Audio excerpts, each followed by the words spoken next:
Deesa traffic પોલીસે ખોવાયેલો mobile પરત કર્યો। ભીખાભાઈ માનાભાઈએ ઈમાનદારીનું ઉદાહરણ પૂરું પાડ્યું।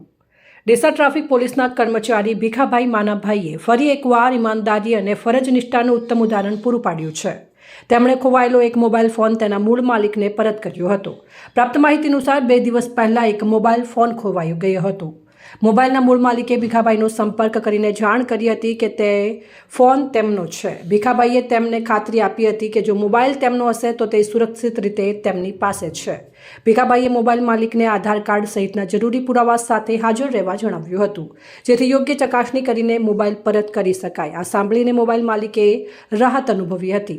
આજે તમામ જરૂરી પુરાવાની ચકાસણી કર્યા બાદ ભીખાભાઈ માનાભાઈએ ખોવાયેલો મોબાઈલ તેના મૂળ માલિકને પરત સોંપ્યો।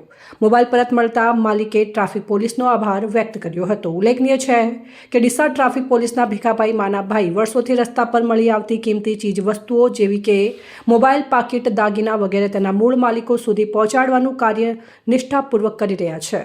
તેમની આ કામગીરી સમાજ માટે પ્રેરણારૂપ બની છે। આજના સમયમાં જ્યાં ઘણીવાર મળેલી વસ્તુને લોકો પોતાની સમજી લેતા હોય છે, ત્યાં ભીખાભાઈ માનાભાઈ જેવા પોલીસ કર્મચારીઓ સમાજમાં ઈમાનદારી, ફરજિયાત, ફરજ, પ્રતિબદ્ધતા અને માનવતાનો સંદેશ આપી રહ્યા છે। બોલો બોલો ભાઈ કિશનભાઈ, નમસ્કાર। આ ભાઈ ફોન કરી તમારે શું થાય? તમારા ભાઈને મોબાઈલ પરત થઈ ગયો પહેલાં?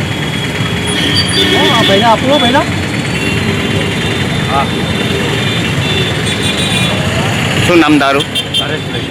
હરેશભાઈ, તમે પોતે મોબાઈલ તમારું પોતાનું હતું? સાહેબે તમને આપ્યું, એમને સંતોષકારક જવાબ આપ્યું? ઓકે। આજે ખાલી હું રિક્ષામાં જતો હતો ત્યારે આ મોબાઈલ મને મળેલો હતો। પછી આ મોબાઈલ એક ભાઈ બહેનને ભીખ મારી, કીધું મોબાઈલ મારા જોડે તો તું ચિંતા કરતો નહીં। મોબાઈલ સવારે આવીને મારા જોડેથી કીધું ચૂંટણી કાર્ડ, આધાર કાર્ડ લઈ જજે અને એનો નંબર ખોલજે, તારો કોડ નંબર ખોલજે અને પછી હું તને આપીશ। મારો ફોન રિટર્ન મને પાર્સલ આપે। અહેવાલ અમૃતમાળી, સંબંધ ભારત ન્યૂઝ, ડીસા।